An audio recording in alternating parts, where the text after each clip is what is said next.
नमस्कार.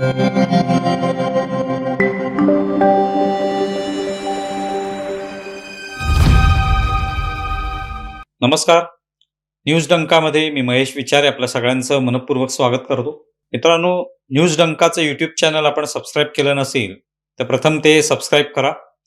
त्यामुळे वेगवेगळ्या विषयांवरचे आम्ही बनवत असलेले व्हिडिओ आपल्याला मिळू शकतील.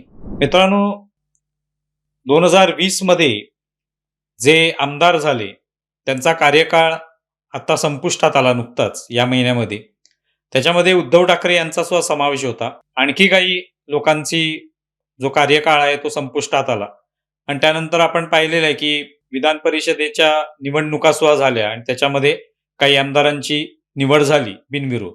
आता या ठिकाणी उद्धव ठाकरे किंवा जे आमदार निवृत्त झाले त्यांचा कार्यकाळ, त्या कार्यकाळामध्ये त्यांनी अधिवेशनामध्ये लावलेली उपस्थिती याविषयीचे आकडे जे आहेत किंवा ती माहिती समोर आली आणि त्याच्यामध्ये उद्धव ठाकरे यांनी जवळपास या सगळ्या 4 वर्षाच्या काळामध्ये, 4 वर्ष यासाठी की सुरुवातीच्या काही काळामध्ये करोना होता त्यामुळे अधिवेशन होऊ शकलं नव्हतं. तो 4 वर्षाचा जो काळ आहे त्याच्यामध्ये प्रामुख्याने 2022 पासून त्या कार्यकाळात उद्धव ठाकरेंनी जवळपास 133 जी काही सत्र किंवा बैठका झाल्या अधिवेशनामध्ये त्याच्यात 42 बैठकांना उपस्थिती दर्शवली.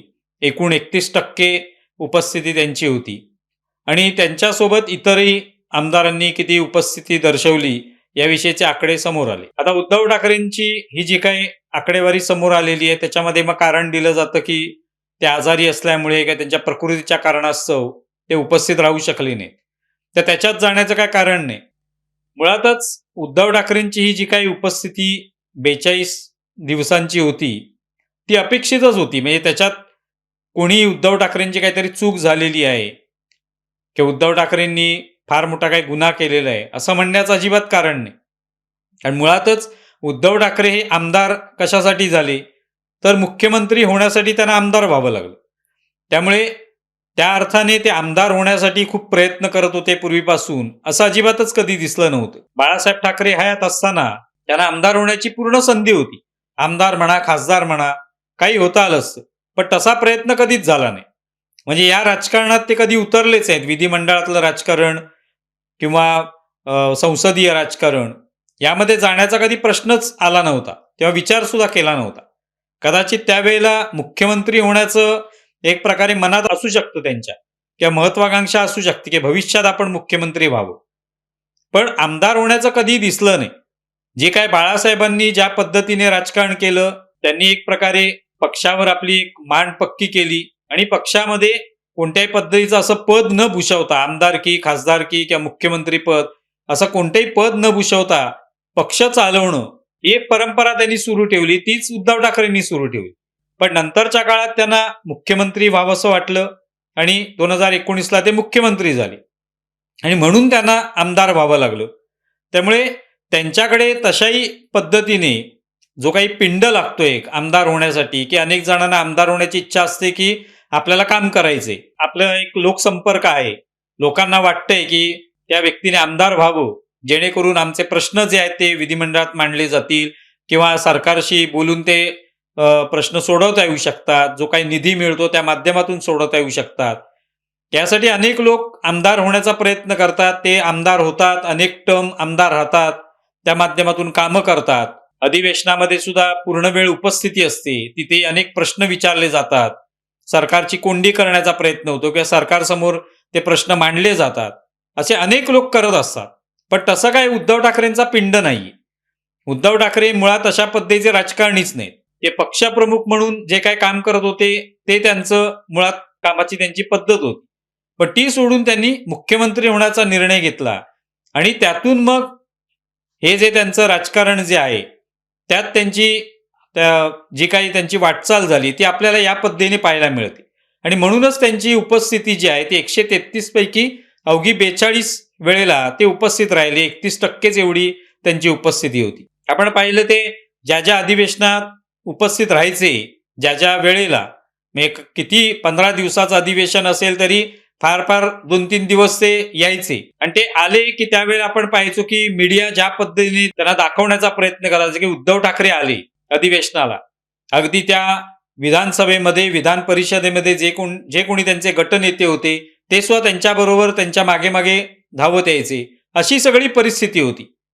म्हणजे त्या अधिवेशनामध्ये सुद्धा, विधिमंडळात सुद्धा उद्धव ठाकरे पक्षप्रमुख म्हणून आल्यासारखेच त्या ठिकाणी त्यांचं एकंदरीत त्या ठिकाणी वागणं होतं. प्रश्न सुद्धा ते फार काही विचारायचे नाहीत. मी विचारताना दिसलेत नाहीत. आता हे आपण निरोपाचं भाषण त्यांचं ऐकलं, तशा पद्धतीची कोणती भाषणं त्यांची झाली नाहीत. कोणत्या एखाद्या प्रश्नावर त्यांनी सरकारला जाब विचारलाय अशा पद्धतीचं फारच कमी वेळा आपल्याला पाहायला मिळालं. कारण मुळात त्यांचा तो पिंडच नाही. या पद्धतीने आदित्य ठाकरे हे आता वरळीमधून निवडून आले, पुन्हा एकदा निवडून आल्यानंतर ते आता प्रश्न मांडतात किंवा ज्या पद्धतीने विधिमंडळामध्ये ते त्यांना पाहिजे त्या पद्धतीने जे काही प्रश्न विचारतात तर ते करतायत ते.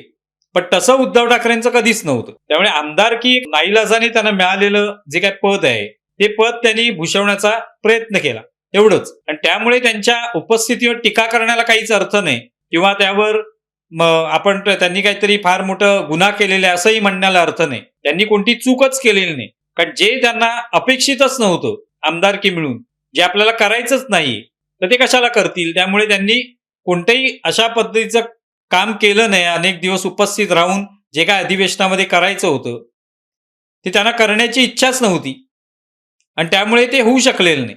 त्यामुळे ही जी काही उपस्थिती त्यांची दिसून आली तर त्याच्यावर कोणी टीका फारशी केलेली पण नाहीये. संजय राऊतांना कोणीतरी पत्रकारांनी प्रश्न विचारला तेव्हा त्यांनी सांगितलं की प्रकृतीच्या कारणास्तव किंवा कोरोनाच्या कारणामुळे उद्धव ठाकरे उपस्थित राहू शकले नाही. पण फार काय त्याच्यावर चर्चा झाली नाही. आता सुद्धा आपण पाहतोय की एवढं सगळं जगभरामध्ये घडतंय. इराण, अमेरिका, इस्रायल हे युद्ध झालं, त्यानंतर आता जे काही जिओ पॉलिटिकल भूराजकीय जे काही घडतंय आजूबाजूला त्याच्यावर सुद्धा कोणत्याही प्रतिक्रिया उद्धव ठाकरेंच्या नाहीत. आता एवढ्या निवडणुका झाल्या, पश्चिम बंगालची निवडणूक झाली, तामिळनाडूची झाली, या सगळ्या निवडणुका ज्या झाल्या त्याच्यावर सुद्धा खूपच चर्चा झाली एकूण देशभरामध्ये. पण उद्धव ठाकरेंची कोणती अशी प्रतिक्रिया आली नाही की ममता बॅनर्जींचा झालेला पराभव असेल किंवा भाजपाला मिळालेलं जबरदस्त यश असेल त्याच्यावर उद्धव ठाकरेंची प्रतिक्रिया आली नाही. संजय राऊत बोललेले आहेत. पण उद्धव ठाकरे ज्या पद्धतीने या सगळ्या त्यांच्या 6 वर्षाच्या आमदारकीच्या काळात अनेक वेळा पत्रकार परिषद घ्यायचे, वेगवेगळ्या विषयांवर तात्काळ बोलायचे, तसं आता ते पूर्णपणे अलिप्त झालेले असं वाटतं. कारण आत्ताच त्यांची आमदारकी जी आहे ती संपुष्टात आली, त्यांचं निरोपाचं भाषण झालं आणि त्यानंतर पुन्हा एकदा आमदारकीसाठी ते उभे राहतील किंवा प्रयत्न करतील असं वाटत होतं. पण त्यांनी तसा प्रयत्न केलेला नाही. याचा अर्थ त्यांना या आमदारकीच्या याच्यात कोणताही रस नाहीये आणि एकूणच विधिमंडळाच्या संसदीय राजकारणाच्या फंदात ते पडू इच्छित नाही, हेच त्याच्यातून दिसून आलं. आणि आता तर ते वेगवेगळे एवढे विषय घडत असताना त्यावरही उद्धव ठाकरे कुठेतरी बोलतायत, प्रतिक्रिया येतात वारंवार, कुठेतरी कार्यक्रमाला जाऊन तिथे ते भाष्य करतायत, असंही आपल्याला पाहायला मिळत नाही. एकंदरीतच कदाचित ते राजकारणामधनं अलिप्त झाले असावे असं वाटायला लागलेलं आहे. पण या सगळ्या आकडेवारीतून आपल्याला एवढंच म्हणता येऊ शकते की उद्धव ठाकरेंची याच्यात कोणतीच चूक नाही. त्यांना जे काही करायचं होतं ते त्यांनी केलं, ते म्हणजे मुख्यमंत्री बनले. भाजपला सत्तेपासून दूर ठेवण्याची त्यांची इच्छा होती, ते त्यांनी केलं.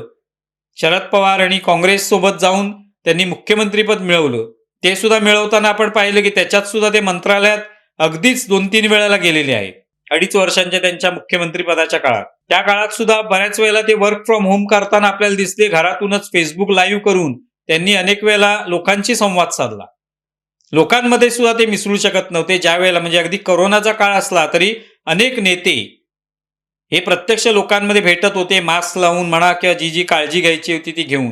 पण उद्धव ठाकरे तसे दिसले नाहीत. कदाचित त्यावेळेला प्रकृतीचं कारण दिलं जात होतं. म्हणजे एकंदरीत उद्धव ठाकरेंचा हा जो काही परफॉर्मन्स होता इतक्या या 6 वर्षातला, त्याच्यामध्ये ते या सगळ्या विधिमंडळाच्या राजकारणाला फिट बसत नाहीत आणि त्यांना स्वतःला ती इच्छा नाही, हेच त्याच्यातून दिसून येत होतं. त्यामुळे उद्धव ठाकरेंची याच्यात कोणती चूक नाही. त्यांचा तो पिंडच नसल्यामुळे हे सगळं जी काही उपस्थिती आहे ती जी काही दिसते त्यांची अधिवेशनामधली, त्याच्यात कोणत्याही चूक मांडण्याचं अजिबातच कारण नाही.